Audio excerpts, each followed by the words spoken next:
یہ جتنے بھی قرآن مجید میں نبی کریم صلی اللہ علیہ وسلم کے بڑے غزوات کا تذکرہ ہے،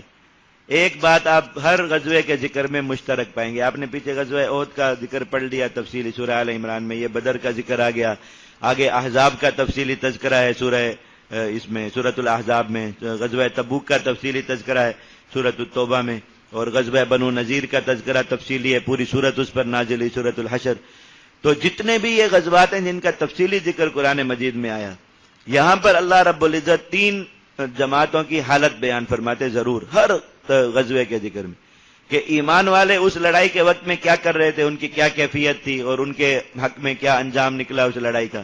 کفار کا ذکر فرماتے ہیں کہ وہ کیا کر رہے تھے اور کیسے ان کے خیالات تھے اور پھر کیسا ان کا انجام ہوا، اور ساتھ منافقین کا ذکر فرماتے ہیں کہ یہ لوگ اس لڑائی کے وقت میں کیا کر رہے تھے. آپ نے پیچھے غزوہ احد کے ذکر میں پڑھا، یہ درمیان سے ہی جو ہے وہ بہانہ